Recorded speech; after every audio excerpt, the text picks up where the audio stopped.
रात्री उशिराने बातमी झाल्याची माहिती मिळते. शेवटचा वेळ खूप जातो आहे आणि अशा दिरंगाई काय होते, काय नक्की कारण आहे? मलाही रात्री उशिरा माहिती मिळाली की हा अहवाल रात्री उशिरा सबमिट झालाय.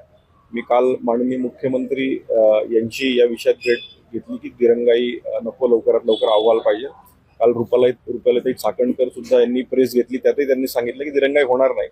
माझ्या माहितीनुसार अहवाल रात्री तो सबमिट झालाय आणि येणाऱ्या काही दिवसातच, म्हणजे मला वाटतं उद्या परवाच त्याच्यावर कठोरातले कठोर निर्णय, कारवाई आम्हाला अपेक्षित आहे. एकीकडे हे तुम्ही कारवाई अपेक्षित आहे म्हणताय, दुसरीकडे IME आता संघटना स्वतः दहशतवाद्यांच्या पाठीशी उभी राहताना दिसत आहे. त्या पद्धतीने वक्तव्य आलेलं संतोष कदमांचं आहे, म्हणजे अध्यक्ष, त्या वक्तव्याकडे तुम्ही कसं बघताय आणि काय या संदर्भात मागणी करताय? मी सकाळी सोशल मीडियाद्वारे एका चॅनललाच कदमांचं वक्तव्य पाहिलं आणि मला तर आश्चर्य वाटलं की डॉक्टर कदम एवढं सरळ सरळ खोटं बोलत आहेत आणि डॉक्टर असूनही त्यांचा अभ्यास कच्चा आहे.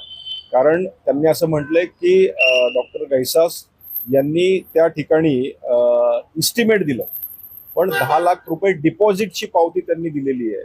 हे कदमांनी नीट डिपॉझिटची पावती बघावी. त्यांचं असं म्हणणं आहे की घैसासांची चूक नाही, केळकरांची चूक आहे, असं कोण म्हणतंय? कदम म्हणतात. याच्यावरही अनालिसिस होणं गरजेचं आहे. दुसरं, त्यांनी त्या गर्भवती मातेला, जी खऱ्या अर्थानं यांच्या चुकीमुळे स्वर्गवासी झाली आहे, तिला बदनाम करण्याचं काम कदम साहेब आपण केले, ते थांबवावं. आपण डॉक्टर आहात, आपला अभ्यास या विषयातला असला पाहिजे. कारण आपण म्हणताय की त्यांना कॅन्सर होता, केमोथेरपी झाली, त्याचबरोबर रेडिओथेरपी झाली, पण अशा थेरपीमध्ये 8 महिन्याचं बाळंतपण राहू शकते का? आपण विचार करायला पाहिजे. आणि अशी कसलीही थेरपी त्या ठिकाणी झालेली नाही, हे अहवालात स्पष्ट होईल. मी मुद्दामून काही गोष्टी लिहून आणल्या. त्याच्यानुसार 4/4/2024 घैसासांना ज्यावेळेस आमचं पेशंट भेटलं त्यावेळेस त्यांनी सांगितलं होतं की डॉक्टर मानसी घैसास यांच्याकडे आपण IVF ची ट्रीटमेंट करा. आणि ज्यावेळेस आमचं पेशंट मानसी घैसासांकडे गेले, त्यांना तिथं परिपूर्ण वाटलं नाही, म्हणून त्या इंदिरा IVF ला गेल्या. आणि त्याच्यानंतर जवळजवळ 1 ते 1.5 वर्ष ट्रीटमेंट हे घैसास करत होते. त्यांना माहिती होतं की ही प्रेग्नंट आहे. दुसरी महत्वाची गोष्ट की 2 एप्रिलला त्यांनी अपॉइंटमेंट घैसासांनी त्यांना दिली होती.